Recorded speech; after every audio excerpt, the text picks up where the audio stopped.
Salve, salve meus parceiros, aqui fala seu mano Charlinho. Rapaziada, o vídeo de hoje vai ser sobre nada mais, nada menos aí que o MC Smith. MC Smith vem a público a falar, né, em relação a Felipe Ret e responder os políticos. Rapaziada, o que tá rolando? Tá rolando uma certa perseguição em relação ao funk, ao rap, uma coisa que sempre existiu. Quem estuda o passado já fica antenado pro futuro. Por isso que, tipo assim, mano, isso eu aprendi na aula de história, né, mano? É onde eu estudava. E, cara, então você estudando o passado, você já tem em mente o que vai acontecer lá pra frente. Antigamente, os MC Smith, vários MCs, né, o Frank também, os caras foram presos pelo mesmo motivo que o Pose, tá ligado? E, mano, apologia ao crime. Apologia ao crime é uma coisa muito subjetiva. Por quê? Artistas de novela, televisão, eles acabam sendo artistas mesmo nessa posição. E agora, por que quando o Pose faz a arte dele, acaba sendo apologia? A gente tem que ver bem legal os pontos. Claro que tem alguns shows ali que o Pose canta algumas músicas que são proibidão. Mas mesmo assim, tem que ver até que ponto está dentro da liberdade poética e artística, né? Eu digo a liberdade poética que o artista tem a liberdade de cantar e ser interpretado como uma arte. Quando ele sobe ali no palco, ele está dentro de um personagem. Ele está interpretando um personagem. E ele estar lá no morro não significa que ele faça parte de alguma... Pelo menos no meu ponto de vista, assim, ó, meu ponto de vista, o cara só tá fazendo parte, rapaziada, se ele estiver contribuindo de alguma forma ali pra ganhar o dinheiro ali, ou de alguma forma associado de fato àquilo dentro desse sistema e esse ecossistema que existe do crime organizado. Mas agora, tipo assim, relacionado ao PZ mesmo, mano, ele é cantor, ele é artista, ele é contratado, né? Ele, como uma posição de artista, ele tem a liberdade de subir numa favela e cantar, mostrar sua arte. Até porque, outra coisa também, a arte tem valor inestimável. Então, os caras podem pagar o show dele ali, independente da origem ali, do dinheiro dos caras, eles estão contratando o show de um artista que é o Pose do Rodo. E ele dá a nota ali do show, porque ele tá fazendo um show, entendeu? Mas enfim, não vamos falar sobre isso em detalhes assim, até porque o artista Pose do Rodo, rapaziadinha, ele tá preso. Parece que vai ficar 30 dias ainda, até ter mais coisas para acontecer dentro do devido processo legal. Porém, a gente fica meio chateado em ver toda essa situação, porque tá existindo uma perseguição muito forte política, e esse negócio passou. Por quê? Porque os MCs demoraram um pouco para se posicionar. Se a rapaziada fosse mais unida, e quando começou a acontecer a parada com o Oruan, Leia Tiruan, o primeiro a pular na bala, mano, que eu sei, foi o Pose do Rodo, tá ligado? E por isso mesmo que o próprio Oruan tá pulando na bala também. Mas daí o MC Smith apareceu e veio a público pra falar sobre nada mais e nada menos aí que o caso que envolve esses políticos, Kim Kataguiri, Amanda Vitorazzo. Mano, eu não conhecia a Amanda, francamente falando. Eu conhecia agora, o Kim Kataguiri já conhecia também. O posicionamento dele não era tão assim, ele era mais político mesmo. Eu digo no sentido, tipo assim, de não se posicionar de uma forma tão firme assim e contra as paradas que, querendo ou não, movem muito no quesito cultura, né? Que é o funk, a música. Cara, o funk salva vidas. O funk move muita coisa. Hoje em dia, mano, os caras não querem ser mais jogadores de futebol, eles querem ser MC de funk, né? Mas, enfim, vou colocar aqui o que o MC Smith falou. E ele falou também uma parada sobre o Felipe Ret. Pra quem não tá ligado, o Felipe Ret, ele teve um certo posicionamento em relação ao Pose do Rodo.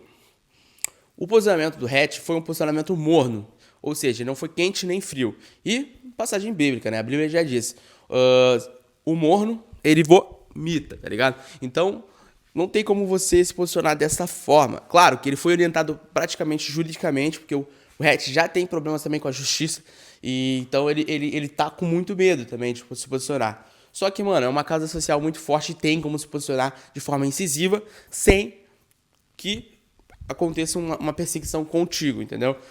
É só usar a cabeça e pensar de maneira inteligente, entendeu, rapaziada?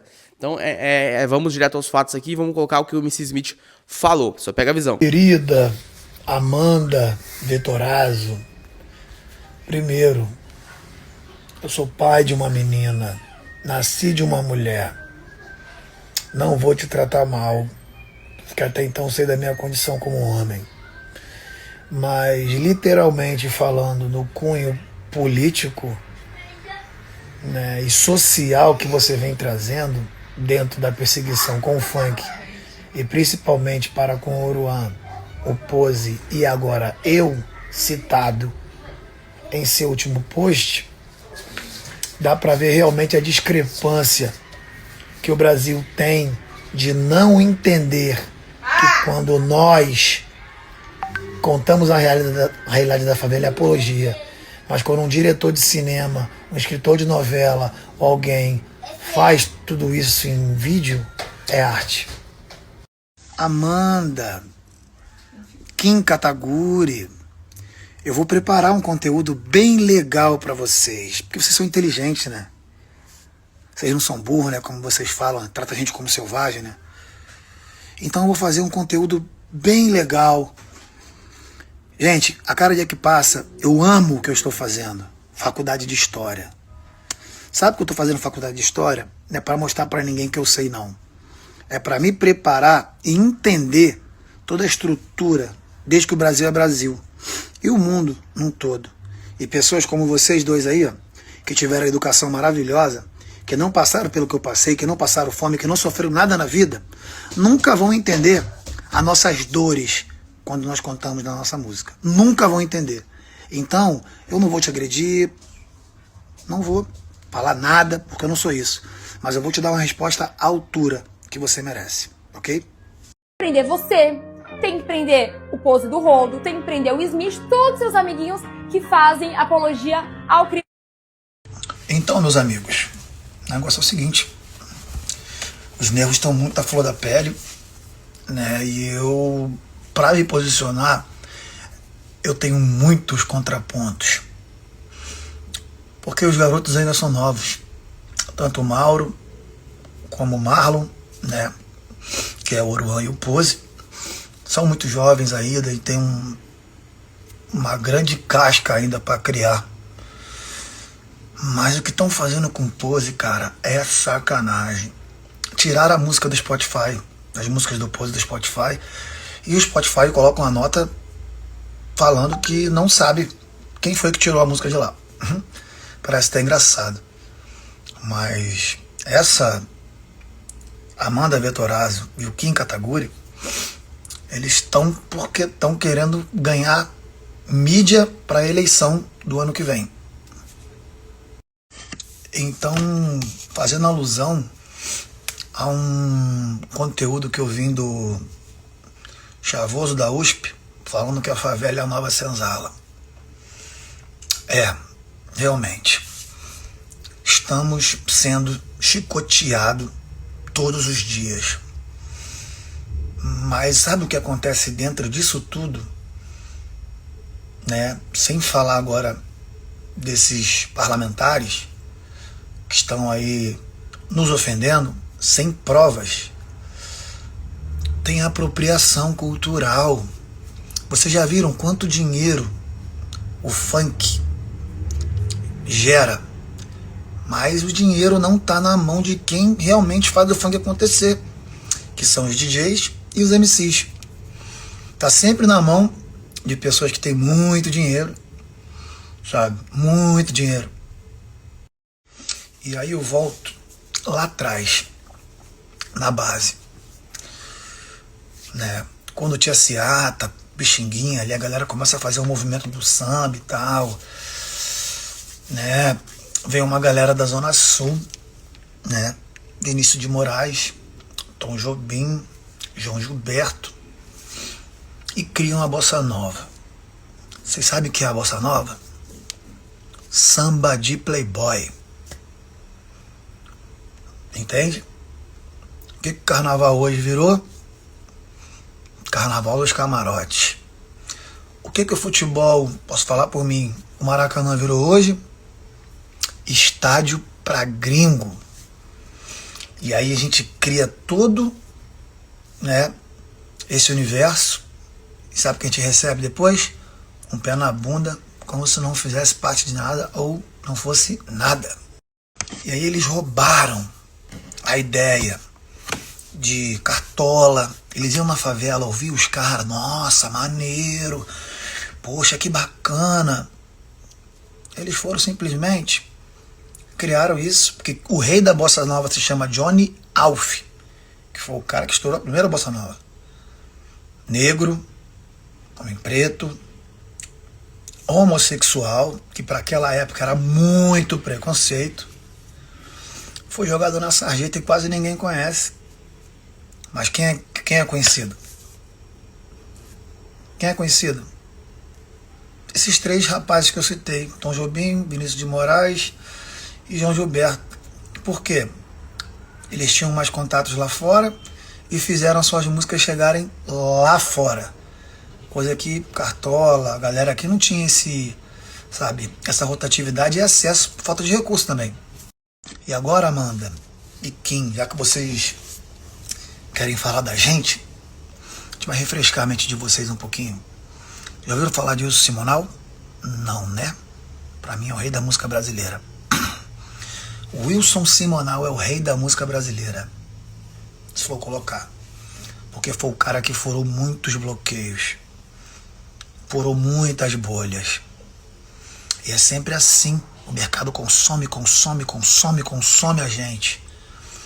E quando eles acham que a gente não vai dar mais nada, eles nos jogam na sarjeta. E aí fizeram tudo isso que fizeram com o cara, falando que o cara era X9 da ditadura. Mó mentira. Por quê? Porque o cara tinha o tom da pele preta.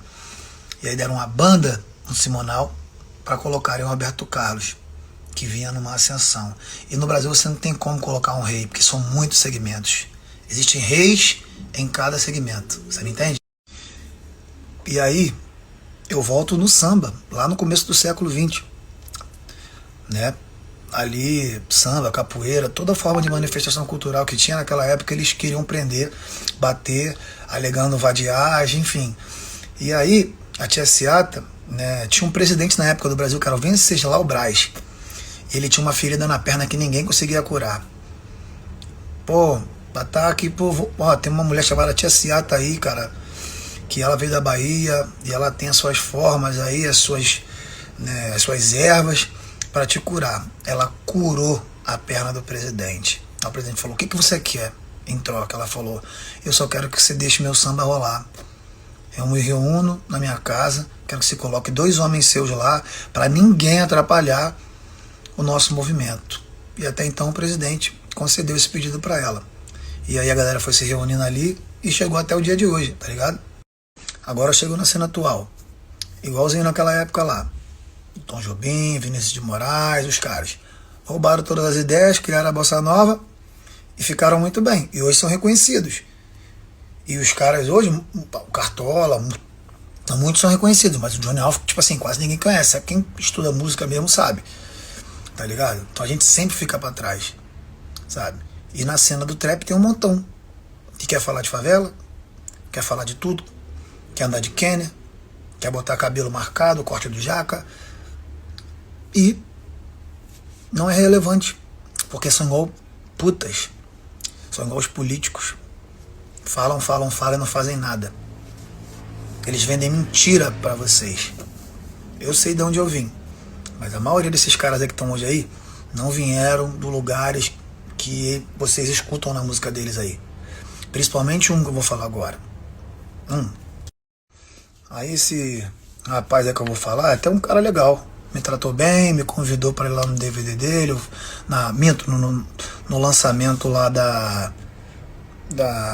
do álbum dele, lá no Vivo Rio. Já vão assemelhar quem é. No outro dia eu encontrei com ele no aeroporto, né? Tem um ano, eu acho. E aí, pô, não sei o que e tal. Tava com a mulher dele, com a equipe. Não sei o que é. Porra, nós sofreu muito, né? Fiquei olhando assim pra cara dele. Caraca, não sei como que eu não falei nada na hora, porque eu sou um cara muito de verdade, né? Sofreu o quê, irmão? O que tu sofreu, rapaz? Eu andava era com colete à prova de bala, meu irmão. Um medo do caramba. Saía pra trabalhar, mas não sabia se poderia voltar pra casa. Polícia batendo em mim todo dia, perseguição. Pra você falar que sofreu. Sofreu o quê? Sofreu aonde? Fala igual a rapaziada fala, né? Jogou com quem? Chupou laranja com quem, irmão? Porra. E esse que eu vou falar, um desses, né? É o Felipe Ret. Que tipo, tudo que vocês vêem ele cantando aí é tudo mentira. Porque ele não veio da favela. Ele fala que é de Santa Amaro. Ele não é de Santa Amaro. Ele é do Catete, lá de baixo, é da rua. Ah, mas Smith, você tá Matuê. tem uma vida boa, mas não fica mentindo para as pessoas, falando das pessoas, usando as pessoas para crescer. Não, o cara canta o rap dele, tá tudo certo, ele tá errado? Não, porque então tem muitos amigos que moram na Zona Sul que têm uma vida muito boa, e até mesmo se eu pudesse escolher, você quer vir pobre ou quer vir rico? Eu queria vir rico, pô. Ser pobre, meu irmão, é uma loucura. Passar por dificuldade, descaso, humilhação, preconceito. Só que o Felipe Ret, ele é igual um político. Canta uma coisa que não vive. E vocês ficam batendo palma. Aí o Pose se fode lá e ele fica aí, ó, pagando de gatão. Em relação ao caso do Hatch aí, é sobre isso, né, rapaziada? Eu acho que assim, não tem problema nenhum também o Hatch ser playboy. Como ele falou, o Matuê também tem uma realidade meio mais assim também, tá ligado? E ele não fica mentindo, tá ligado? Que não sei o que, isso, aquilo, sacou? Então tem esse ponto. E eu acho que o que gerou um certo tipo de revolta na tropa ali também foi que o Felipe Ret canta um certo tipo de realidade na sua música. E agora no momento dele, tipo assim, porra, apoiar o Pose, porque o Ret tem uma música de 300 milhões quase com o Pose ali, a Me Sinto Abençoada. É uma música aí que, pô, botou carvão no bolso dos dois e tal. Uma música que andou. Então se esperava um certo tipo de posicionamento, até porque o Ret é mais velho. O Ret tem 40 anos já, né, rapaziada? Então, tipo assim, por ele ser um artista mais velho, e pá, o pessoal já esperou um bagulho mais maduro dele, assim, de, tipo, pá, vamos se posicionar firme. Eu, mesmo, sou fãzão do Hatch, tá ligado? Acho o trabalho dele brabo. Acho muito brabo o trabalho dele, tá ligado? O posicionamento dele também. Só que nesse quesito do Pose, ele foi morno. O posicionamento dele foi morno. Botou lá nessa transmissão e tal. E os caras que era fã lado a lado, pô, não entendeu legal. E até pararam de seguir o Hatch, tá ligado, meus parceiros? Mas enfim, trocamos essa ideia aqui, tá ligado? Tô aberto também a comentários, críticas, do que vocês pensam. E deixa aí nos comentários. Valeu, minha tropinha. Um grande abraço, seu irmão Chalinho.